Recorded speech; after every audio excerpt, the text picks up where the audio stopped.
앞으로 달라지는 부동산 세금 이야기 해보도록 하겠습니다. 키워드는요, 비거주 1주택 종부세 폭탄으로 정해봤습니다. 자, 지금 정부에서 2026 세제 개편안을 전격 발표했습니다. 실거주 1주택자의 세액 부담은 내려가고 비거주 1주택자와 고가주택 그리고 다주택 보유자의 세액 부담은 높아질 거라는 전망이 나오는데요. 먼저 정부 발표 내용 한번 들어보시죠. 부동산 세제 합리화를 위해서 비거주 주택, 일정 가액 이상의 주택에 대해서는 정상화한다. 다만 거주용 1주택은 지속적으로 보호하겠다는 게 방향이고요. 다주택이나 비거주 주택에 대한 과도한 혜택, 그다음에 공제 혜택이 80%까지 가니까 너무 그 종부세나 양도세에 과도한 혜택이 간다는 이런 그 지적에 대해서 저희들이 그걸 정상화하는 차원에서 하는 거고요. 비거주 주택의 경우는 기본 공제를 현재 12억인데 9억으로 줄여서 거주와 비거주를 차등화하겠다. 네, 들으셨다시피 이 비거주, 다주택, 초고가 주택 이 집주인들에 대해서는 세금 부담을 높여서 그 집주인들이 집을 내놔서 매물이 많아지면은 집값이 내려갈 것이다. 이런 계산을 정부는 지금 하고 있는 것 같은데요. 이동학 최고위원님, 지금 정부 같은 경우에는 주택 공급 대책을 조금 내놓는 대신에 증세 방안을 내놨습니다. 그러니까 주택 공급 방안도 내놓지 않을까 생각을 하고요. 예. 증세라기보다는 부동산 시장 이 가격의 합리화 또 정상화 이제 이런 기조를 갖고 하고 있는 것 같고요.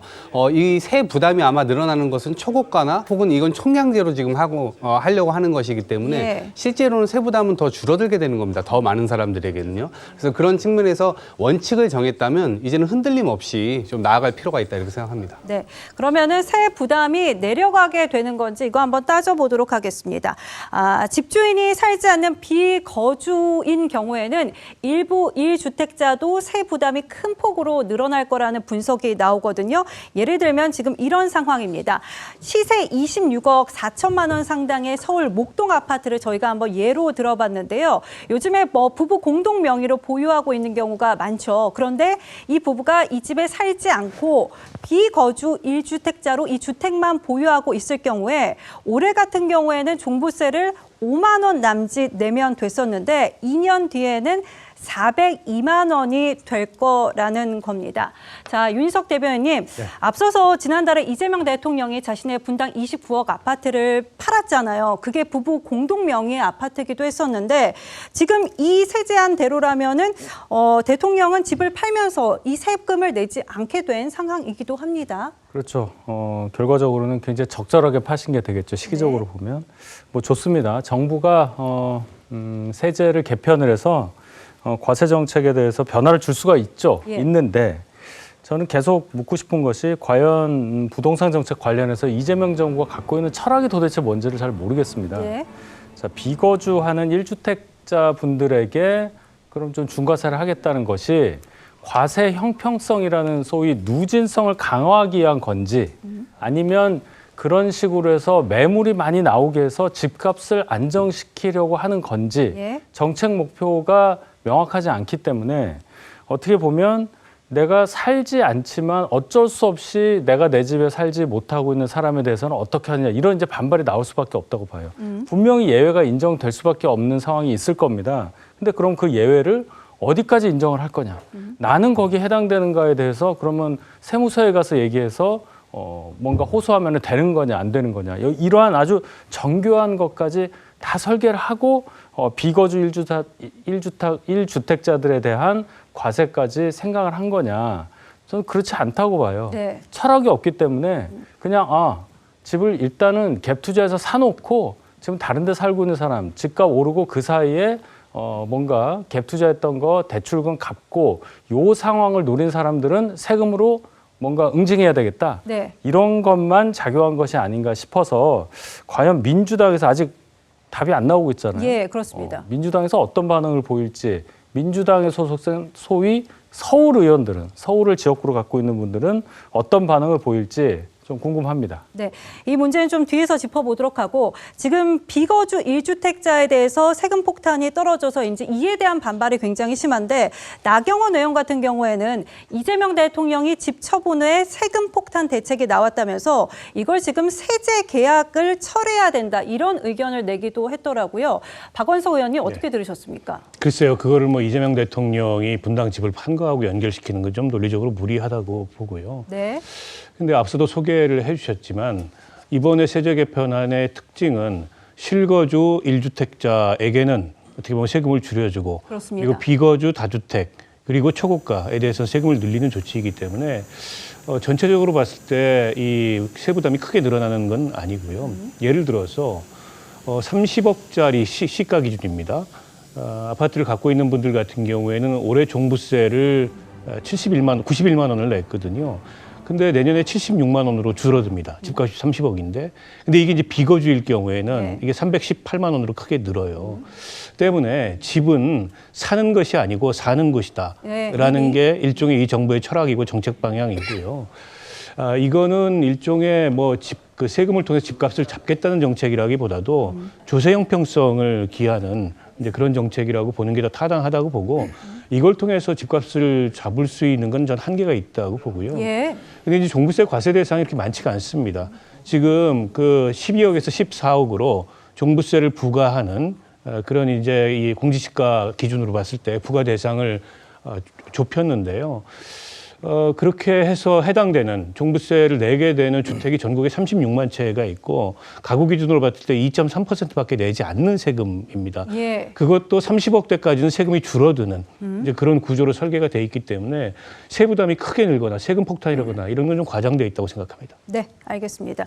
지금 세금으로 집값을 잡게 된 상황이지만 이재명 대통령은 올해 초만 해도 세금으로 집값을 잡지 않겠다는 말을 하기도 했었습니다. 지난 발언을 한번 들어보시죠. 지금으로서는 뭐 세제를 통해서 부동산 정책을 하는 것은 깊이 고려하고 있지는 않습니다. 분명한 거는 세금은 핵폭탄 같은 거죠. 전쟁으로 치면 함부로 쓰면 안 되는데 그럼에도 불구하고 최고의 수준으로 반드시 써서라도 해야 되면 써야 되는 거죠. 네, 대통령은 세금은 핵폭탄 같은 것이라고까지 했는데 결국은 세금으로 집값을 잡으려고 지금 나선 상황이기도 합니다. 이 대통령의 생각이 왜 달라질 건가 이게 궁금한데요. 김성태 원내대표님, 앞서서 이제 정부가 3번의 부동산 대책을 내놓기도 했었습니다. 뭐 대출을 조이는 등 다양한 대책을 내놨었는데 이게 안 막혔기 때문에 결국은 증세 이렇게 간다고 봐야 될까요? 그렇습니다. 결론적으로는 올 연초 기자회견만 하더라도 그때만 해도 호언장담했어요. 그 이전에 뭐 작년 같은 경우는 경기도지사 시절에 예. 계곡 정비하는 것보다 부동산 잡는 게 더 쉽다고 이렇게 국민들에게 뭐 기고만장한 입장을 보였잖아요. 그렇지만은 지금 이제 이재명 대통령 국정이 2년차 접어들고 있습니다만은 사실상 11%대의 지금 부동산 상승은 전임 정부 문재인 정부 때보다 더 지금 높은 상승률을 지금 보여주고 있는 거거든요. 결론은 이재명 대통령의 부동산 정책은 실패했고 다만 전임 문재인 대통령이 28번이나 반복된 그런 정부 정책을 통해서 예. 혼선 그런 게 더 컸기 때문에 정책은 많이 내지 않으면서 특히 대통령 자신의 SNS X 계정을 통해 가지고 집값 안정을 추구하는 그런 나름 전략을 쓴 거거든요. 그리고 정책은 지금 현재 3번까지 나왔지만 예. 다 실패해요. 본인의 그러니까 개인적인 판단도 실패고 정부의 정책적 그러니까 금융 규제, 대출 규제를 통해 가지고 집값을 잡겠다는 거, 이 모든 게 실패했어요. 자, 그런 측면에서 이재명 대통령은 지난 연초만 하더라도 수요 억제 정책도 있고 공급 확대 정책도 있다. 그렇지만 이제 정시에 세금은 이 핵폭탄이고 이걸 정말 마지막에 쓸 최후의 수단으로 이런 정도로 뉘앙스를 줬는데 그런 측면에서 국민들은 정부라는 것은 내청 가능한 정책이 제일 시장에 큰 신뢰를 주는 건데 대통령이 저런 이야기를 해놓고 지금 이렇게 2026년 부동산 세제 개편을 발표를 하면서 대통령의 입장이 어떻게 바뀌었다는 걸 국민들에게 제대로 인식시키는 어떤 노력도 지금 하지 않고 네. 지난번 남비 순방 가기 전에 한 번 부동산 대토론을 통해 가지고 그나마 형식적인 절차만 갖췄을 뿐이에요. 그러니까 좀 전에 앞에 세 분 패널께서도 이야기했지만은 예. 그 결론은 이게 이제 비거주 주택이라든지 또 임대 목적 주택에 대한 종부세나 양도세 부담을 갖다가 이걸 갖다가 급증시켜 버리면은 결국은 그 비용 부담이 전세, 월세 세입자에게 이게 돌아갈 수 있는 거예요. 또 두 번째는 시가 30억 거주의 1주택자가 실질적으로 시가 20억 비거주 이 주택자보다 이 세금을 갖다 종부세를 적게 내는 그런 현상도 나와요. 또 좀 전에 박원석 의원께서도 이야기했지만 대략 고가 주택 보유자에게는 과도한 특례를 줘가지고 이 자산 객체 완화 측면에서 국민들 간에 이게 상실 간 괴리감도 났어요. 그래서 이런 부동산 정책은 정말 제가 볼 때는 납득이 가지 않는 정책을 발표해냈고 과연 이걸 갖다 민주당이 어떻게 이제 정치적으로 감당할 것인지 자신이 없으니까 지금 이제 어제 발표했는데도 아직까지 민주당의 입장이 없는 겁니다. 그 얘기를 조금 해보도록 하겠습니다. 정부의 부동산 대책에 대해서 증세에 대해서 국민의힘과 민주당이 어떤 얘기를 하고 있는지 좀 짚어볼 텐데 국민의힘에서는 이번 세제 개편안에 대해서 이재명 대통령이 세금 폭탄을 던졌다면서 비판에 나섰습니다. 우선 먼저 들어보시죠. 반도체 호경기로 역사상 최대 초과 세수를 걷는 정부가 오히려 3조 4천억 원의 혈세를 더 걷겠답니다.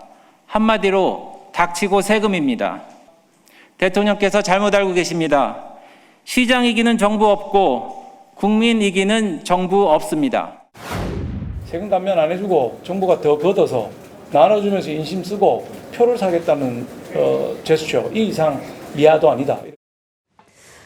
네, 이번 세제 개편이 이른바 표 때문이라는 지적이 나오고 있는 건데요. 여기서 최근에 나온 여론조사 하나 좀 보도록 하겠습니다. 이재명 대통령 국정 운영에 대한 부정평가가 처음으로 이제 50%를 넘어섰고요. 긍정평가는 45.9%로 역대 최저치를 경신한 것이기도 합니다. 자, 윤희석 대변인님, 저는 저 국정수행평가 지지율을 보면서 뭐 부동산, 증시, ETF, 근저당 뭐 이런 단어들이 떠오르더라고요. 그렇습니다. 이재명 대통령 취임 이후에 가장 낮은 수치가 나온 거잖아요. 적어도 저 조사에서는. 그리고 하나 더 볼게요. 저 같은 조사에서 보면 민주당의 지지율하고 대통령의 국정운영 지지율하고 거의 비슷해졌어요. 과거에는 대통령 지지율이 뭐 10%포인트 이상 높지 않았습니까? 그러면 이제는 대통령에 대한 국정운영, 대통령의 국정운영에 대해서 국민들이 수치적으로 느끼고 있다. 정책 신뢰성에 대해서 좀 다른 판단을 조금씩 하고 계신다. 이렇게 봐야 되겠죠. 그래서 지금부터는 대통령이 국민들로 하여금 대통령이 그래도 굉장히 국정 운영에 대해서 잘하고 계신다는 뭔가를 보여줄 시점이 된 거예요. 그 전까지는 윤 전 대통령 관리하는 것 때문에 반사익을 얻었다고 볼 수 있는데 이제 1년이 지났고 1년 동안 국정 운영의 결과가 지금 이렇게 되고 본인이 약속한 과세 없이 세제 개편 없이 부동산 잡겠다. 굉장히 쉽다 하던 것을 뒤집었잖아요. 그럼 이제 숫자로 보여줘야 되는 겁니다. 자, 이 과세안을 그대로 이제 밀어붙여서 만약에 시행했을 경우에 정말 그럼 집값이 잡히고 뭐 국민들이 주거 안정에 대해서 신뢰를 하겠느냐에 대한 평가가 분명히 나올 겁니다. 뭐 한 1년 정도 지나면 나오겠죠.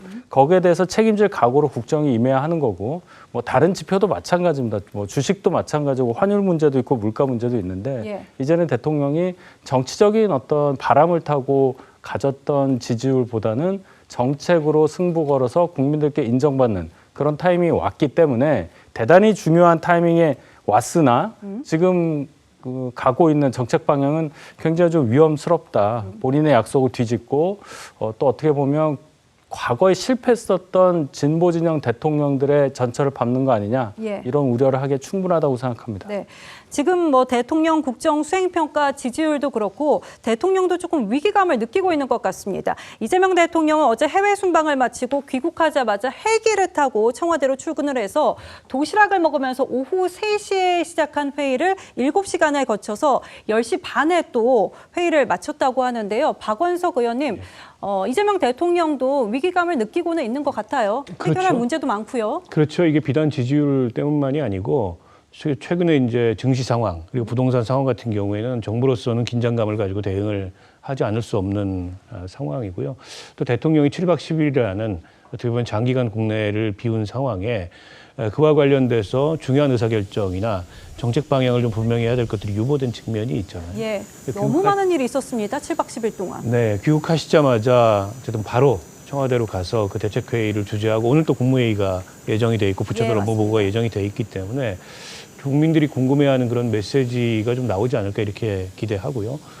그리고 얼마 전에 이제 국회를 통과한 형사소송법 같은 경우에도 일각에서는 뭐 대통령 거부권 행사를 해야 된다 이런 의견도 있지만 거부권을 행사할 것 같지는 않고요. 가능성이 너무 낮습니다. 다만 그에 대해서 이제 대통령이 이제 국민들의 이해를 구하는 어떤 메시지는 좀 필요하지 않을까 싶습니다. 마찬가지로 국회의장 발언으로 논란이 됐던 마치 현직 대통령의 임기 연장 네. 개헌이 가능한 것처럼 얘기했던 것도 여론이 악화되는데 여러 가지 영향을 좀 줬다고 보는데요.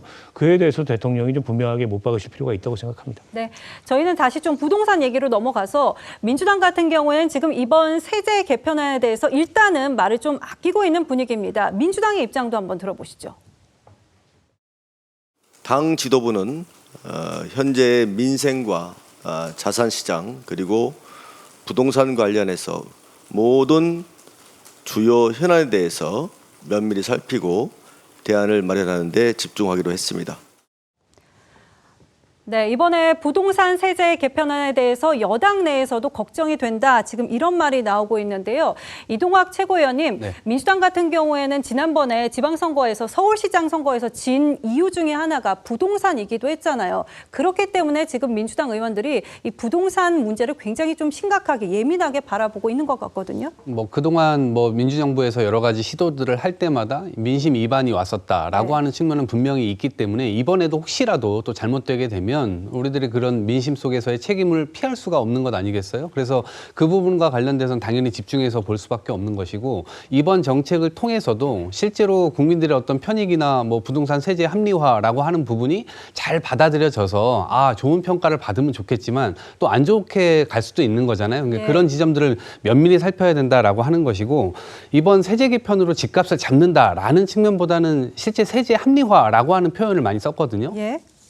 그런 측면에서 좀 이해할 필요가 있고 지금 오히려 이제 감세 기조 속에 있다라고 하는 전제 속에서 많은 사람들이 이제 탈출해야 되는 거 아니야? 부동산 팔아야 되는 거 아니야? 그래서 전 매물이 좀 일정 부분 나올 수 있을 거라 봅니다. 이제 네. 그렇게 될 경우에 디테일하게 또 뭘 더 만져야 되냐면 지금 금융 규제 해놨잖아요. 그럼 금융 규제하고 지금 매물이 나왔을 때 이거를 다시 어떻게 일치시킬 거냐? 예. 그리고 집 주인이 서울에만 있는 게 아닐 겁니다. 우리나라의 특성상 지방에 사시면서 서울에 이렇게 투자 목적으로 해놓으신 분들도 많을 거예요. 그러면 실제 거기를 뺐을 때 과연 이것이 잘 맞아 들어갈 것인지 수요와 공급이 이게 잘 맞아 들어갈 것인지 이런 부분들까지 디테일하게 앞으로 정당에서는 챙겨가야 되는 것이 아니냐 이런 생각을 갖습니다. 네, 정부가 추가적으로 부동산 공급 대책도 내놓을지 이것도 좀 지켜보도록 하겠습니다.